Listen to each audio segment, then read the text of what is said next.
So I had dinner out last night, had some friends, and as happens with me, it got to about 9:30 and I said, look, I've got to go home and get to bed. And the person I was with said, what time do you get up in the morning? And I said, well, tomorrow morning I'll be getting up at 6. I said, I'll be sleeping in. And they said to me, well, what time do you normally get up? And I said, well, I normally get up at 5 a.m. That's during the week. I get up at 5 a.m. That's just kind of what is normal for me. I get up and I read my Bible and journal. I pray. I have some time to sort of look through my diary and my task list and sort of get everything in order. And then I get on my bike and go and exercise and, exercise, kind of do some weights. Obviously, I don't do weights like this because I lift much bigger weights than this, clearly. But we all have a morning routine, don't we? Everyone, all of us, whether you're an early riser or not, we all have things that we do in the morning. For some people, it's a morning cup of coffee and, a day hasn't started until there's a cup of coffee. For some people, it's exercise, it's whatever it is. So I wonder, what does your morning routine like? What are the things that are normal for you each day? You've got 30 seconds to turn to someone around you and to share with them what is your morning routine. Ready, set, go.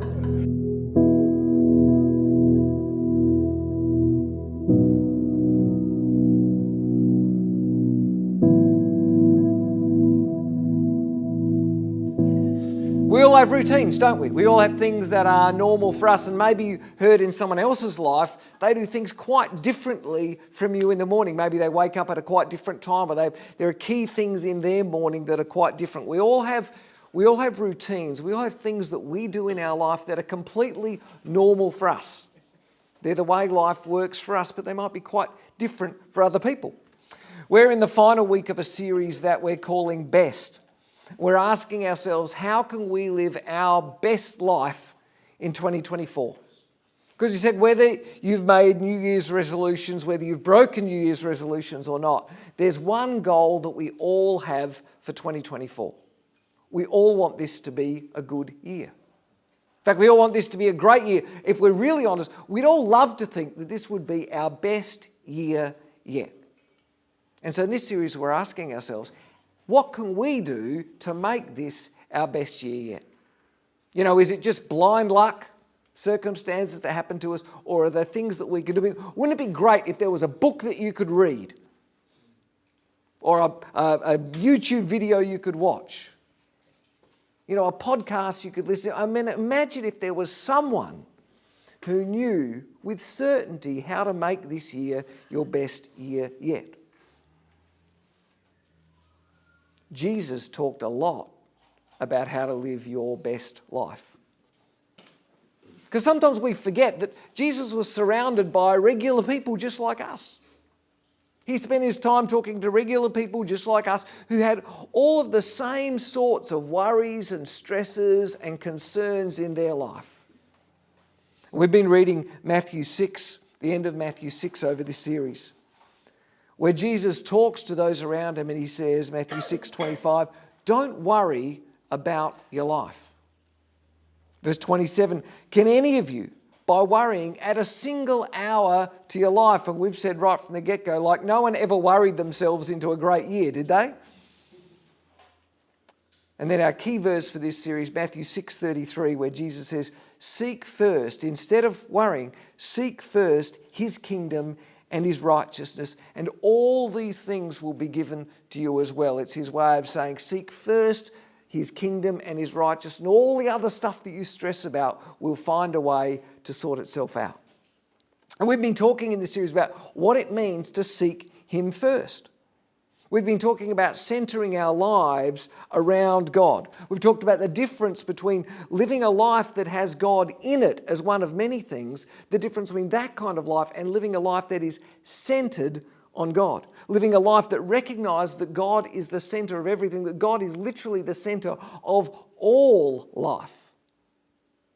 Because we said when you live a life recognizing that God is the center of everything, you realize that you don't need to bring God into the other areas of your life. You don't need to walk away from church thinking, how can I get God into school with me? How can I take God into my workplace? How can I introduce God into my family? Because you recognize that God's already there. In fact, God was in these places before we were. We just need to seek Him in those places and in those moments. Last week we went a layer deeper in what it means to seek Him, because Jesus doesn't just say seek Him first, He says seek first His kingdom and His righteousness. And so last week we talked about what it means to seek first His kingdom and His righteousness. If you haven't heard that message, you can listen to it on YouTube, you can find it on your favourite podcast app and catch up.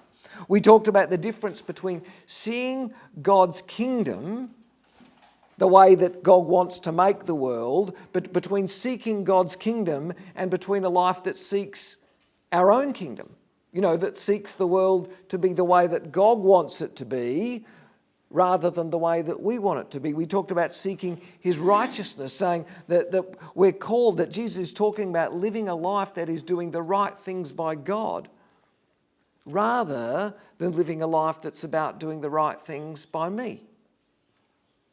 When Jesus says seek His kingdom and His righteousness, He's saying that the path to your best life is to live life God's way and not to live life your way.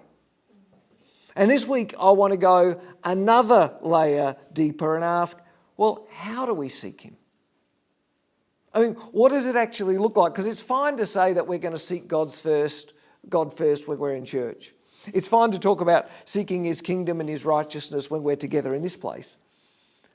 But we've all got to go home after this, right? I mean, tomorrow some of us have to go back to school and to work.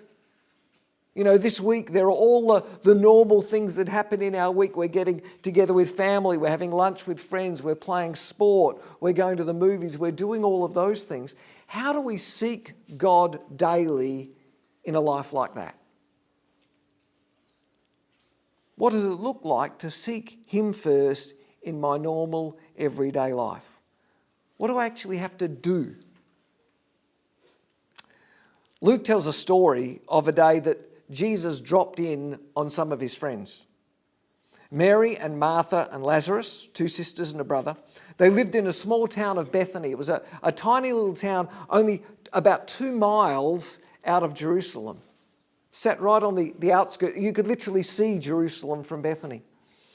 Jesus lived a long way from Jerusalem, several days' walk from Jerusalem. And so when He would travel to Jerusalem, which He would do several times a year for the kind of key holidays and big religious festivals, He would use Mary and Martha and Lazarus' house as His kind of base while He was in Jerusalem. And He would go to and from and often spend days in Jerusalem. This is the best we can tell from the text and the stories. And in the evenings and sort of when He wasn't involved in Jerusalem, He would spend time with Mary and Martha and Lazarus.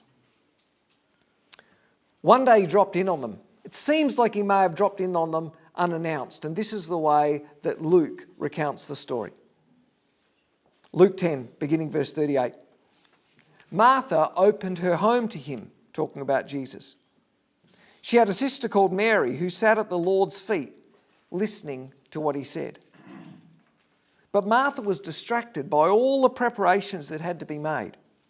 She came to Him and asked, Lord, don't you care that my sister's left me to do the work by myself? Tell her to help me. Martha, Martha, the Lord answered, you're worried and upset about many things, but few things are needed, or indeed only one. Mary has chosen what is better, and it will not be taken away from her. See, when Jesus drops in, He doesn't drop in alone. He's got His disciples with Him, 12 of them at least, probably more. And so Mary and Martha and Lazarus have a lot of organisation to do to look after 12 or more people in their home. There was no Uber Eats that they could just dial up, right? And so Martha does what any kind of normal person, I guess, would do. She gets busy with the preparations, sorting out what they're going to eat, sorting out what they're going to drink, I guess where they're going to sit, all of that sort of stuff. But Mary isn't helping. Mary isn't helping in any way at all. In fact, she's sitting at Jesus' feet in the front room just listening, as close as she can to hear every word that he speaks. And so Martha is really a little bit like my kids when they're doing the dishes together. Dad, Micah's not helping with the dishes again. Complaining Ebony's gone to the toilet again when we're doing the dishes. She's not doing her share. No.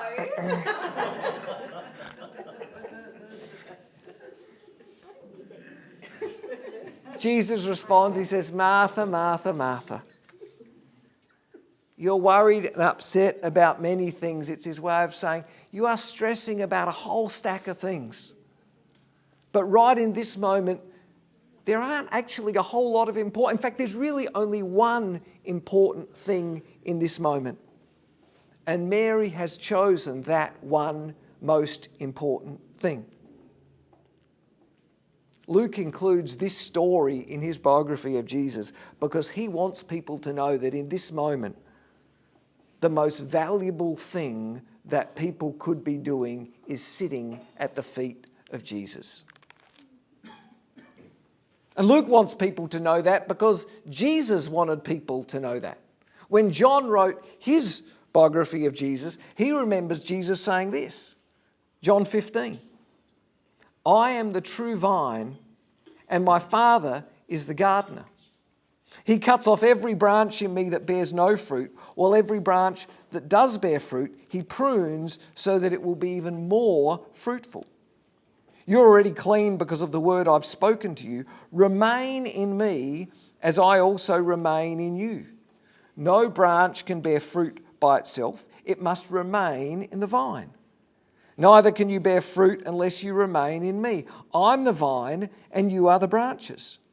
If you remain in me and I in you, you'll bear much fruit. But apart from me, you can do nothing. If you don't remain in me, you're like a branch that's thrown away and withers. Such branches are picked up and thrown into the fire and burned. If you remain in me and my words remain in you, ask whatever you wish and it will be done for you. This is to my Father's glory, that you bear much fruit, showing yourselves to be my disciples. Now, I've talked before when we read through the Bible about this strategy that Bible writers use of using repeated words to make a point. You picked up the repeated word in that story? Remain. 8 times, there's only 8 verses there. 8 times in those 8 verses, Jesus uses the word remain. Remain, remain, remain, remain, remain, remain, remain. John's point's simple. If you want to be fruitful, remain in Jesus. If a branch is disconnected from a vine, literally imagine if you cut a branch off the apple tree, it's not going to bear any more apples. A branch cut off a vine doesn't bear any more grapes. And he's saying in the same way, a person that is disconnected from Jesus won't live a fruitful life. Can you see that Luke and John, very different stories, but they're making the same point? If you want to live your best life, if you want to live a life that is fruitful and positive, you need to stay connected to Jesus. If you want to live your best life, you need to stay connected to Jesus daily. Now, this isn't new to Jesus. God's people have always recognized from the beginning of time the value of being with God. The value of being with God regularly, the importance of staying connected to God daily.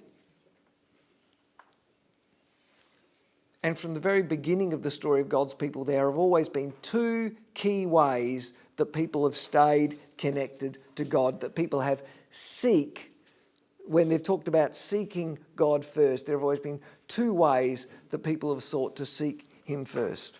Any guesses what they are? Bible reading and prayer. Probably lots of other things, but the two key ways that people have always sought God and sought to be with God daily are through Bible reading and prayer. That's it. It's not new, it's not complicated, it's not magic. Daily time in the Bible and daily prayer, daily communication with God has always been the path to seeking God daily. It's always been the path to a person's best life. And yet, to be perfectly honest, and we're going to be honest this morning, most of us still don't do it. Let's talk about that. Because Bible reading has always been the number one way that people have used to connect with God daily. And yet we've talked about Bible reading a number of times in this church, and I've been doing this for a long time, and I know that every time someone like me talks about Bible reading, three things happen. There's a small number of people who will come up to me and say that, yes, I get it, it's fantastic, I totally do it, I understand what you're saying, I live it, I do it every day, it's changed my life, I'm right with you. It's a small number of people. There are a larger number of people who will say to me, or who will say to each other, yeah, I do it a bit, but this morning's reminded me I should do it more. And the truth is that most of those people will go home and absolutely nothing will change in their life. And then there's another larger number of people who will avoid the conversation after today altogether because they don't read the Bible and they've really got no plans to do it. I'm just being honest. And yet so many people wish that their faith was more alive. So many people wish that God was more real to them. So many people wish that they saw more of God doing stuff in their life, right? I can't tell you how many times people will ask me to pray for them, to pray for some sort of spiritual breakthrough in their life, to pray that God would be more real. People have come to me and said, I just feel stale, I feel kind of distant from God. It's just not happening for me. And when I ask them about their faith, they're honest and say, well, I don't read the Bible. They're not doing the number one thing most likely to make their faith come alive. This isn't just my opinion, right? A number of years ago, not that many, a few years ago, a couple of researchers did a major study into the Christian faith, into the lives of Christians. They interviewed in their study over 40,000 people, right? This wasn't just someone talking to Uncle Bob and a couple of friends down the pub. They did a major study, 40,000 people between the ages of 8 and 80 years of age. And they asked them all sorts of questions about their faith and about their life and about how the things connect.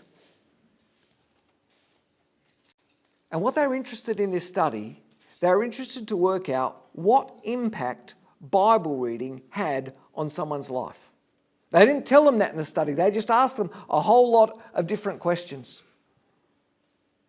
Let me tell you what they found. They found that when a person reads the Bible once a week, it made absolutely no difference to their life whatsoever. Okay, so they took all the people, they looked at the answers about life from all the people who said they don't read the Bible at all, and then they looked at the answers all about life from the people who read the Bible once a week, and they found no difference. They found that when people read the Bible twice a week, guess what happens? No difference. There's no difference between someone's life who reads the Bible not at all and someone's life who reads the Bible 2 days a week. When someone reads the Bible or listens to the Bible, reads the Bible or listens to the Bible 3 days a week, they noticed a tiny difference. a little blip. They could just start to see some of the numbers moving a little bit. It wasn't very much, probably not enough for anyone to notice in their life. But when a person read the Bible or listened to the Bible 4 times a week or more, everything changed. In a way that the researchers, I actually read the whole study because I do this sort of thing, the researchers could not believe. It shocked them. 1 day a week, nothing. 2 days a week, nothing. 3 days a week, a tiny blip. When someone reads the Bible 4 days a week, everything changed for them. I'm not going to read you all of the changes, but here are just some of the things that happens when a person reads the Bible or listens to the Bible 4 days a week. Feeling spiritually stagnant drops 60% in a person's life. Exactly what we were talking about before. Someone saying, I'm feeling stagnant, I'm feeling stale. That feeling drops, on average, 60% in someone's life when they read the Bible 4 days a week. Sharing your faith jumps, listen to this, 200%. We just did a whole series at the end of last year talking about sharing your faith because people said, I want to know how to share my faith more. I want to know how to share my faith more. Do you know what this study says? You know the best way to share your faith more? Is read the Bible. Just spontaneously. They didn't do anything else, but people's, I don't know, kind of motivation, willingness, ability to share faith jumps 200%. People's discipling others. So that's when someone says, I'd really love my friends to follow, to follow God more. I'd really love to be able to help my children grow more in their faith. Someone's discipling others' sort of behaviour jumps 230%. But it's not just about faith. Listen to this. Remember, this is across 40,000 people. Feeling lonely drops 30%. Anger issues drop by 32%. Bitterness in relationships. So when people said, have you got bitterness in your relationships in life? Bitterness in relationship drops 40%. Reading the Bible 4 days a week. Bitterness in relationships, not in the church, but bitterness in any relationships drops 40%. If you can believe this, alcoholism drops 57%. Gambling drops 74%. Viewing pornography drops 61%. I can't tell you how many young men and boys that I've talked to over the years who've said to me, I don't want to tell a lot of people this, but I wish I watched less pornography. I wish I could get rid of that in my life. And these researchers are saying it's unbelievable. You read the Bible 4 days a week. Pornography use drops 61%. The researchers didn't really know what to do with all of this, and so they called it the power of 4. Because there's something about 4 days a week. There's just this thing that happens when someone reads or listens to the Bible 4 days a week. But yet here's the sad part, and you don't really need this study for this, but the study also found that only 30% of Christians read their Bibles 4 days a week. Most of us aren't doing that. Over half of the Christians in this study, this is the Christians, not over half the Christians in this study, had said they'd never read the whole Bible. I'm not talking about reading the whole Bible every year, but just in their whole life, they said, no, there are parts of the Bible I've never, ever read. I'm not saying this to make anyone feel guilty or whatever, but here's the point. If you want to seek Him first in your life, if you want to live your life God's way, if you want to see His world become a reality in this world, if you want your Christian life to feel sort of alive and like it works and like it's happening, there is nothing you can do that is effective or is as powerful as reading the Bible 4 days a week. That's what this says. Nothing that is as effective as that. It's really as simple as that. Hand in hand with reading the Bible, for thousands of years, has always gone prayer. And we've talked about prayer before, and we'll talk about prayer again, but lots of people get really confused about prayer, right? They think they have to carve out 30 minutes a day and, pray solid for 30 minutes, not do anything else. They have to sit and be completely quiet and talk in their head, and they just I can't concentrate for that long, right? Start thinking about other things. They think in prayer they've got to memorise things, or they have to say certain words or have to not say certain things. Friends, we've said this before, we'll say it again. Prayer is simply communicating with God. That's it. It is simply communicating with God about anything. Prayer isn't just asking for stuff. Prayer isn't just sitting down and saying, "Dear God, here's a list of things that I want in my life." Prayer can be saying, "Thank you." Prayer can be saying, "I love you. You're awesome."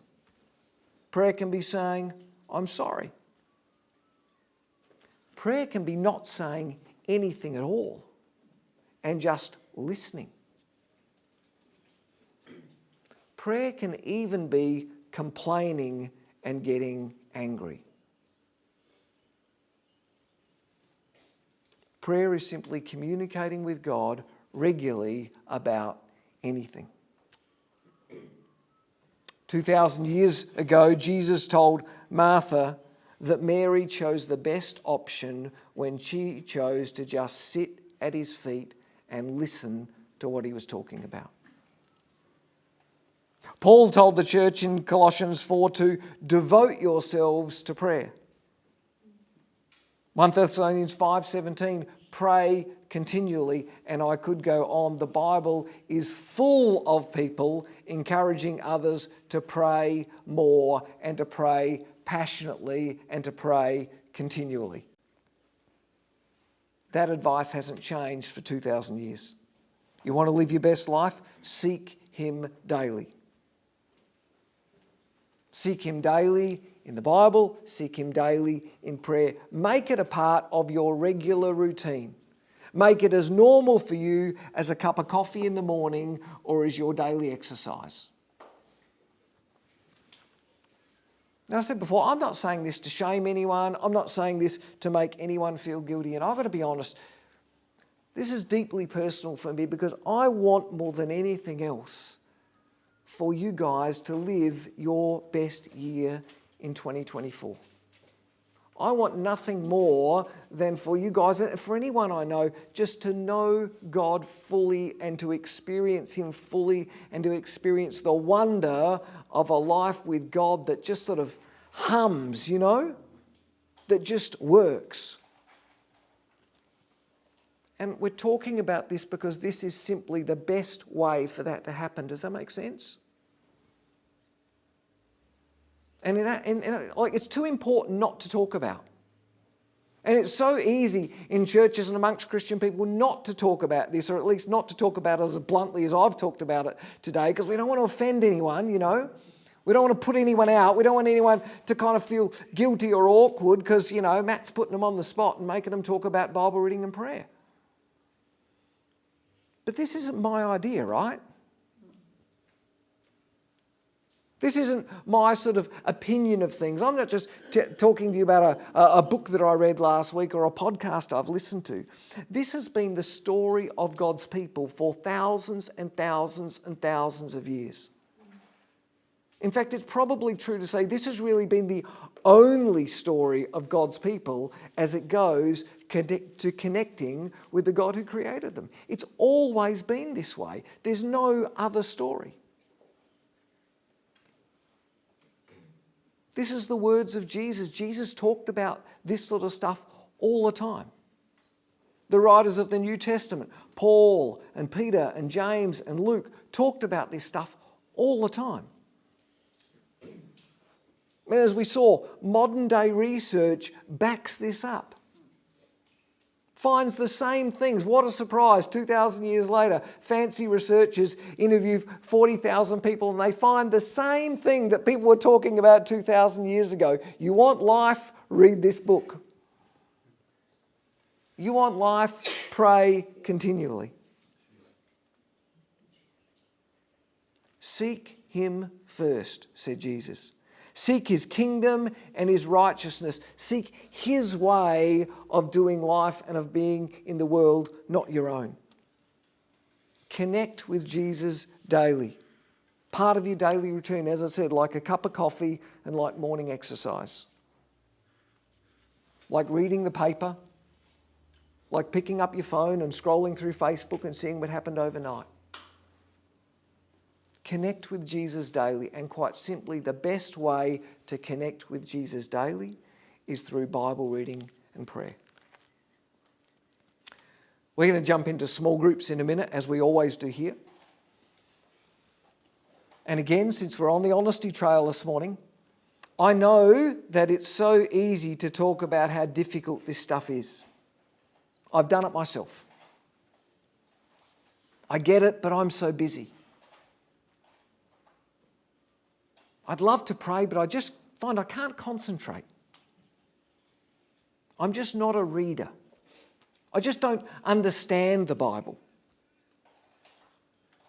We've talked before about practical ways around all of these questions, all of these challenges, and they are real challenges. I get it. I've said every one of those things at different points in my life. We've talked about ways to read the Bible. We've talked about journaling as a way to, write things and track things down. We've talked about using reading plans as ways to sort of take you through the Bible, and there's lots of these things available free. We've talked about the value of reading with friends, reading and a friend reads, and, you text each other what you're reading as a way to keep you accountable and to share and to grow. We've talked about ways to pray. We've talked about using prompts or things to help you sort of direct your prayer. We've used that old ACTS, ACTS, adoration, confession, thanksgiving, supplication, which means asking, as a way just to kind of go, what am I going to talk about? Well, I can talk about some things under each one of those headings. We've talked about the opportunity of praying with people here. It's partly why we do the small group thing, so that we can share, but also so that we can pray together. We've talked about the value of having a go and just practicing in prayer. We've talked about strategies of praying out loud. This is what I do at home, and that's partly why I get up early so I don't annoy my family, because if I pray silently, my mind just goes a million different places. So I pray out loud. I just sit there and mumble quietly as a conversation to, well, I say to no one, to Jesus, but with no one in the room. It's the only way that I can keep myself focused in prayer. That's what works for me. But none of those questions, they're not really the real issue, are they? Because if they were, any of us could pick up a book on habits or just Google kind of how to get a habit going. There are people out there who can tell you how to create a habit in your life. And as anyone, anyone who exercises or anyone who can manage to make a cup of coffee every single day, we know how to make a habit in our life, right? It's not hard. In the end, these things happen because we really want them to happen. Honestly, that's as hard, because we really, really want them to happen. Like any part of our daily routine.